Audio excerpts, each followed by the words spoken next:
ბათუმში საქართველოს რკინიგზის საბაჟო ტერმინალი გაიხსნა. ობიექტი თურქეთიდან შემოსული ტვირთის რკინიგზის ვაგონებზე გადატანას უზრუნველყოფს, საიდანაც საქონელი აზერბაიჯანის, ყაზახეთის, თურქმენეთისა და სომხეთის მიმართულებით დაიწყება. გახსნის ცერემონიალს აჭარისა და საქართველოს მთავრობის, საქართველოს რკინიგზისა და გადამზიდავი კომპანიების წარმომადგენლები ესწრებოდნენ. ოფიციალური პირების განცხადებით, ტერმინალის ამოქმედება ქართული მხარის ეკონომიკას გააუმჯობესებს, უზრუნველყოფს ავტომაგისტრალების განტვირთვას, გაზრდის საქართველოს რკინიგზის სატრანზიტო ზოლს, სიახლე ეკონომიკური შეღავათი იქნება უცხოური კომპანიებისთვისაც. აქ საუბარია რომ 200,000 მოცულობის წლიური გამტარუნარიანობის ტერმინალზე, რომელიც გაიხსნა, აი აქ მოხდება ავტო ტრეილერებიდან, მანქანებიდან გადაზიდვა რკინიგზის ვაგონებში ტვირთის და შემდგომ რკინიგზის ინფრასტრუქტურის გამოყენებით მათი გადატანა, გადაზიდვა დანიშნულების ადგილამდე. იხსნება მიმდებარე ტერიტორიაზე დაიწყება მშენებლობა ანალოგიური სიმძლავრის მეორე ტერმინალის. ეს არის ესე იგი შეღავათი ბიზნესისთვის, შეღავათი ქართული ეკონომიკისთვის, რადგანაც 3 მილიონი ნახევარი ალბათ დამატებითი შემოსავალი დარჩება მხოლოდ ამ ტერმინალიდან საქართველოს რკინიგზას.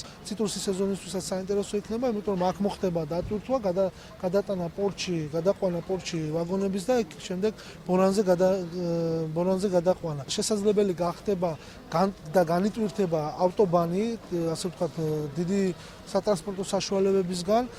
ასევე ეს ტარიფს თუ გავითვალისწინებთ, იქნება ძალიან იაფი, მანქანასთან შედარებით იქნება იაფი.